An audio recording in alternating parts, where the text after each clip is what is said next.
ꯈꯨꯔꯨꯝꯖꯔꯤ ꯀꯪꯂꯩꯄꯥꯛ ꯇꯥꯔꯦ ꯎꯟꯇꯥꯔꯦ ꯑꯅꯤ ꯑꯍꯨꯝꯂꯛ ꯁꯨꯔꯦ ꯍꯟꯗꯛ ꯆꯍꯤꯒꯤ ꯌꯦꯡꯕꯤꯌꯣ ꯏꯆꯥꯁꯤꯡꯅ ꯍꯤꯡꯒꯣꯜꯒꯗꯤ ꯂꯣꯏꯅꯃꯛ ꯌꯥꯗ꯭ꯔꯦ ꯎꯟ ꯇꯥꯔꯕꯅꯤꯅ ꯂꯣꯏꯅ ꯑꯍꯤꯡ ꯎꯟꯁꯦ ꯆꯨꯞꯄ ꯈꯔ ꯌꯥ ꯇꯥꯔꯦ ꯈꯨꯔꯨꯝꯖꯔꯤ ꯌꯦꯡꯕꯤꯌꯣ ꯆꯥꯕꯁꯨ ꯇꯧꯔꯛꯀꯦ ꯇꯧꯖꯒꯦ 이몽다 더 싸우는 좀 빨리 야 그럼저리 잉비요 야 야암디 따데 한테 세컨니 한테 계시나 야 운마시도 인담마가 감건 될게 몰라 alright 그럼저리 오케이 그럼 따뜻해 운지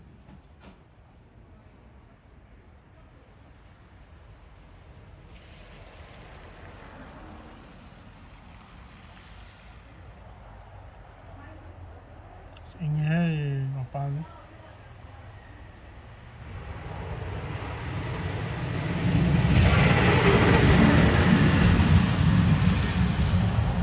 Pula.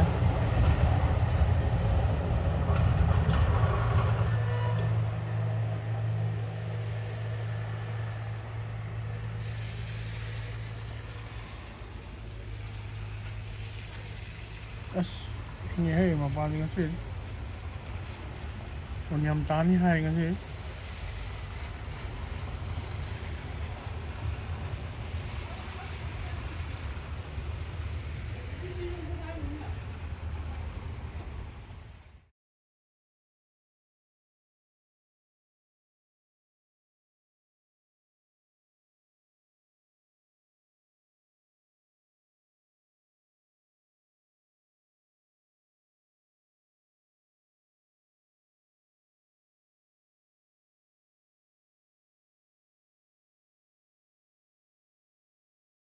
Dari Kangleipak Manipur usai am nong siye ngasi unju tare khoi ngasi di tare photo ga sam namjare thongjare digi yerunga ngasi gi special da yerunga kobi sa hai phet ngan thokpa yerum phulinga da ngasi gi special di si oido adagi sina soibum ga pompano ga thongjare iron ba special am jilai ra ya na han pan kitang thaga yendem khara hawe ai di musi hawaijar ka how is the best asmalam jinga pun adagi sina khoi isagi special ya ramda Japanese chicken fry nga sa de na Karaage Salam sadana sina kot na bara nga han chajarang kot na batare ne ya kobi akhoi de sabani ga pompano ga thonge taste to jare yam haure very nice pompano and soibum thongba and then we have Krumjari Kangleipak ngasi di yerum chaning cha no yerum ga kobi salgom ga thongjabani ngasi yerum phutbada khang ga phutjare poche yerum ga phulingai da kobi se khara pepe khara lausale ya kan laubdi nate saina pe photo sere khamin senam su aduga kobi salgom ga thongjage aina leitharaga sawlaga leitharaga minute kullom thamjare to yerum je mullani aduga yerum thongba dongna alu gi mauta yerum ga thongjage tawjabani komjari yengbiu to aina phujabdo lokhoksare aduga sidesda jiraga kenoga tilhau ga thaijare dagi tilhau managa dagi awapdi guma madi lerame ngawjare dagi si surani cha tilhau sine moro akang basine chanam chine hana gi recipe do keno yerum samna thong bai cha kobi ga have jump ya dagi mapani ye na matau bi do wa ai na semba ano machine se sa han na se ibani this is just a towel for Tamachu hapsara adegia ka thum hapsara ni adegia muro makuk khara hapsara sigi muro makuk sigi kha mudang daw kana muro ngouba gi adegi thum khara hapsara ni that's paprika that's ya paprika do sigi thum kitang hapsara aduga yerum gi hapset kana toroga adegi sin hangawjara ni tawjara Nasa ito, hapsan dyan. 고비지 하고였는데. 이거 맞지 않고 탁자가 로이자래. 너 하와이자를 깡고. Manam kali hai sindia. Manam kali hai. Oh. 하와이자를 세.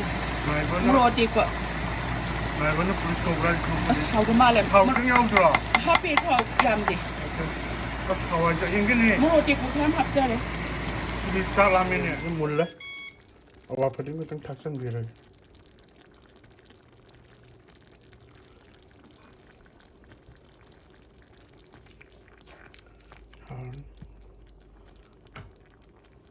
Sige. Hawaijar ngouba sina ben manam di lower pon. Naiba na police ko bra kang pon tripon. Mai pia ma ha bang yaw. Haore haore kang. Sa am sang ni sim. Chicken karaage recipe han anniversary ni tawam haore na mu kita mu repeat au jar. Masala. Complete out properly but very nice. Ginger, garlic, sake, adigi soy sauce, overnight marinate tawraga, cornstarch ra, tang hapu tawziban. Thai chicken thai na tuisa. Boneless Thai. Japanese karaage chicken fry with the Japanese mayonnaise, right, sir? Sriracha mayo. Okay. And moro sangba tilhau sampra lang chure. Mai pema misina Thai. 그럼 자리 양비용가 찌딩아 하나 또 저래.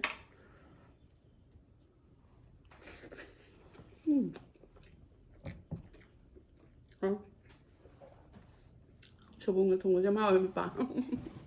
그냥 그냥 밖에 소분들이 그제야. 바다 Yeah. Soibum hapu diloi haore no.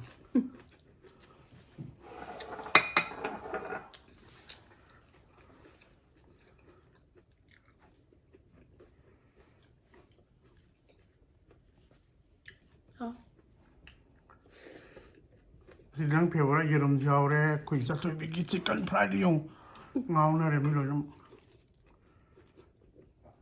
Moro sang musu lai khai ram. 맞아요. 고수 안 되잖아. 와우.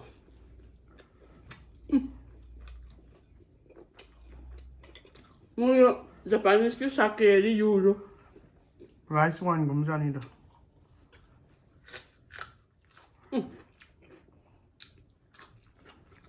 어?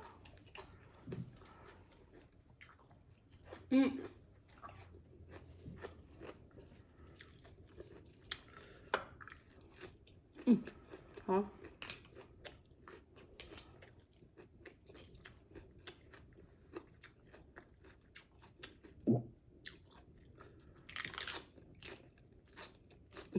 어?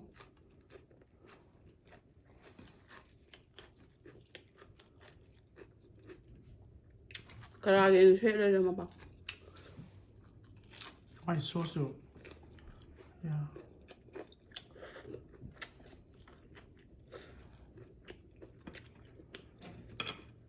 Yerum lang pam jaba yerum du lai na sa.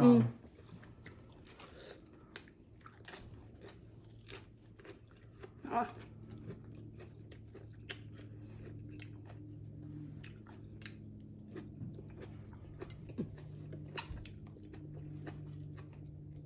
콜라다. 혹시用啥给要的？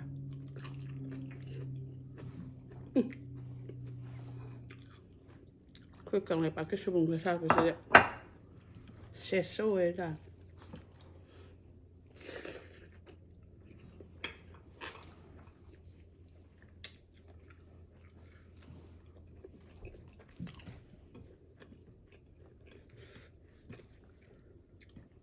그리사 도비나 luman sizina dana ba disposable sizina dana ba yam tauri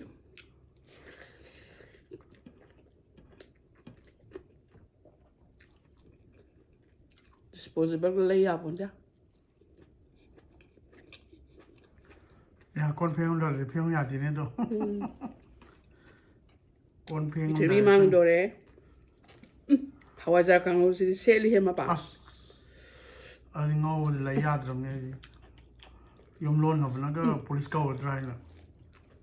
Tunya musasa. 아스 로이자 닝아리 디시니 헬리 만남 간. Mama. 아로디 짝부 카마도 맘그래 두다나이.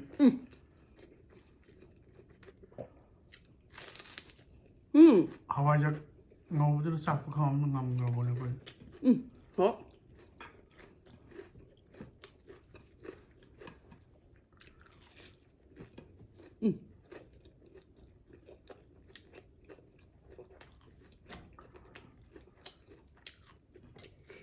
Mesti Karaage juga dulu ya.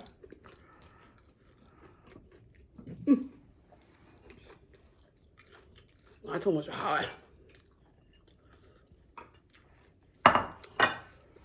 Yang long jalan.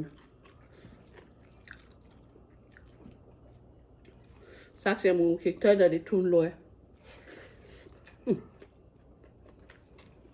Tom. Mua xài một hết trong này. Khó xài được. Đó. Video mới là bán trong thao phải khó xài đấy. Bán là video mới đi kịp ạ. Thôi. Hôm nay khó xài.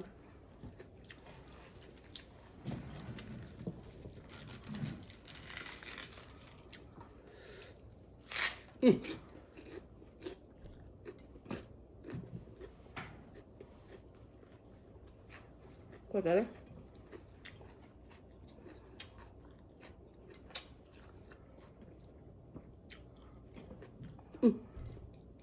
Sa game sa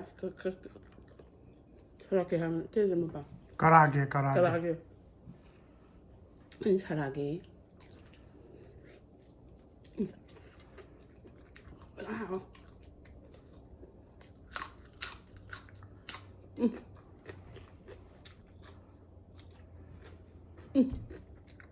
Hả? Marang hari mapan kan untari. Alek sahiya ani lek sore. Không được đó. Anh đi ạ. 이름 통면 밤새 안 하고 있는데. 이름새가 고비제 해병한 독사르가 좋소.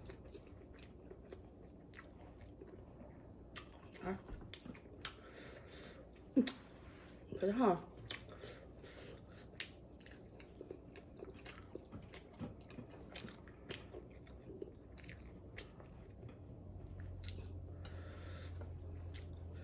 이 만나면서 이 과학자들.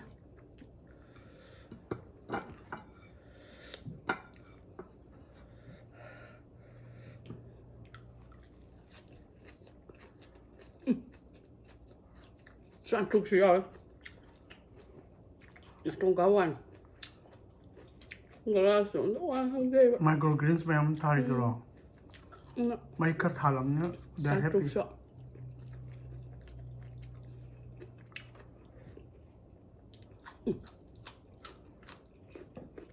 Có cả. Karaage mà hả?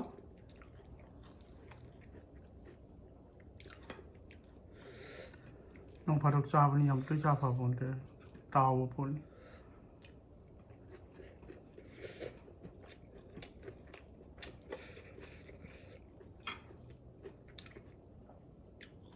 Hawaijar kang ima po sadya. Iya. Mesti pak. Ini happy bina. Hả? Apa? Hawaijar kang không xin lỗi. Saking pomo bumli kaino. Saking pomo lo manam kalle to ini chama na me.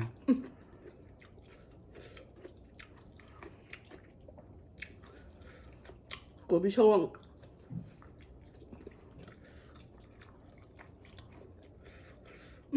Hả? Ini 왜 살로면 닭센벨이야?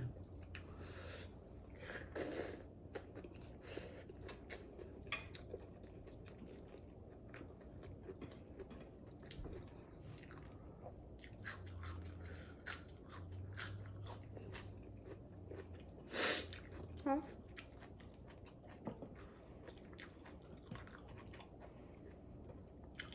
거기 하고 연재면서 거기 나요?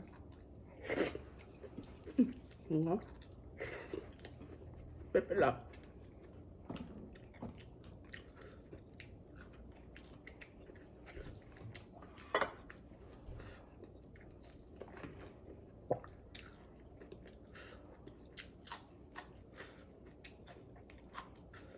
以前照那种推荐的，我们说是盘尼了吧？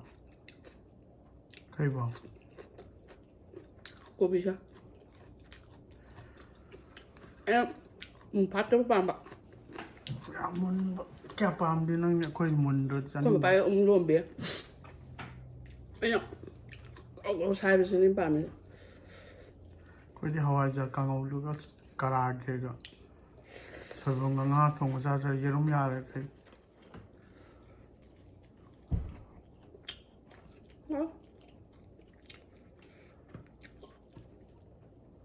มาเทียนยามันก็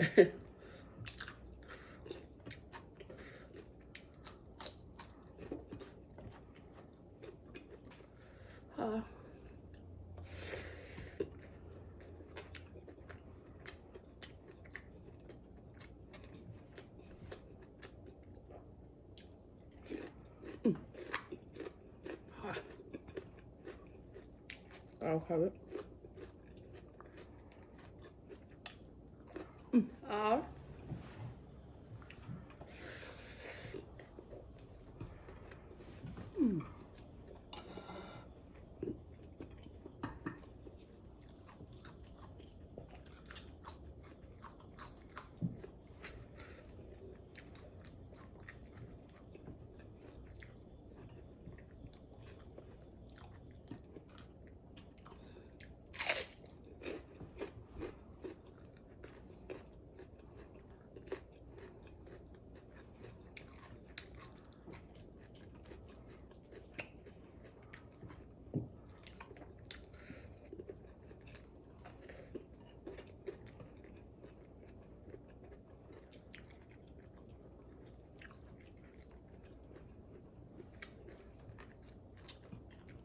我办好，我办好了的。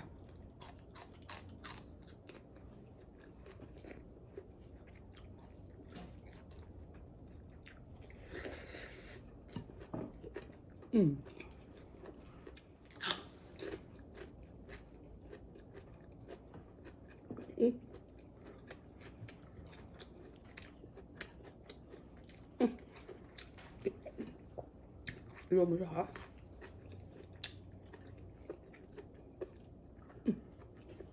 거다.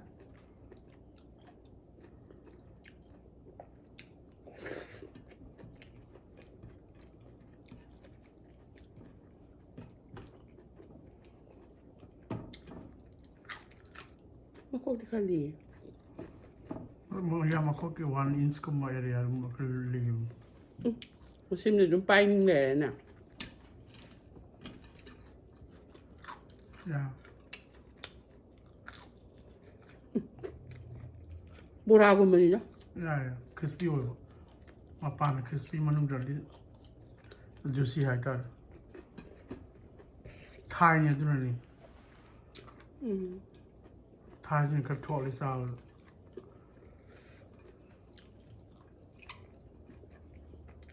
봐.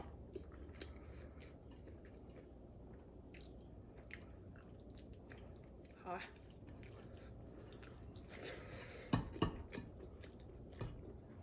이게 이름 장금 데카라게 이름 빠이야.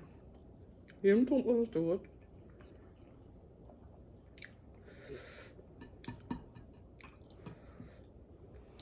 사카 가이도 써. 비슷한 함자. Hả?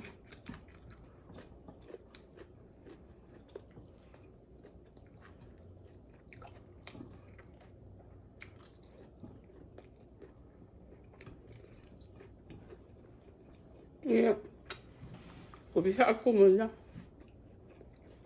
앞에 저것도 우리 사.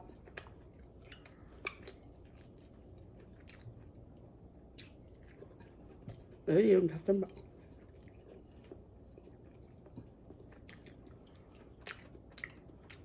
우리 빨갛게 해버려.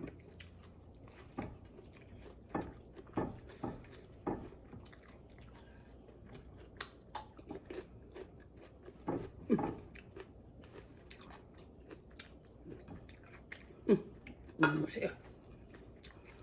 우물럭 들어와. 사람들이 그 말로다.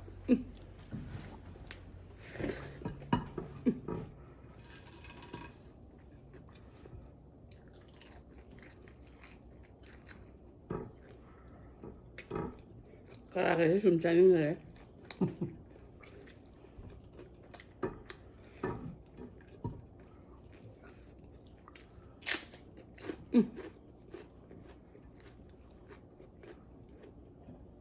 고기가 고다다.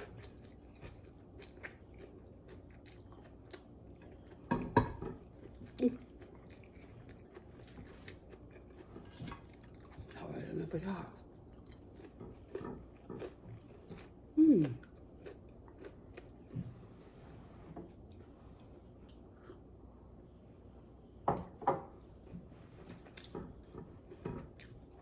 Ano? Iram designing ba alu di bang ba?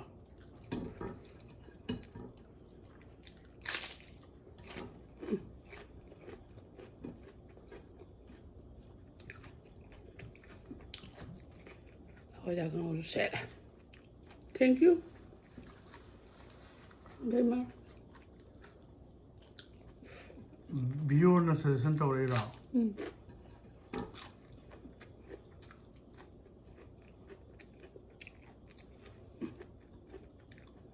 자기 왜 안 가요? 없어 그래. 아.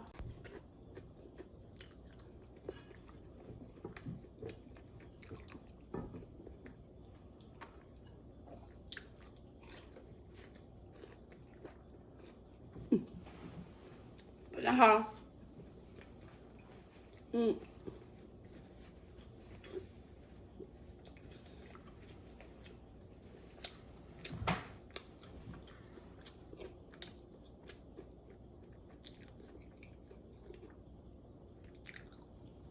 Karaage lu chẳng ngắm nhá. Alright. Kung jadi kang lipat Take care, ay anniversary daw. Comment taubirakpa yam nungaijai. Yeah, yam nung siye. Thank you, guys. Thank you, Member. everyone. Thank you very much.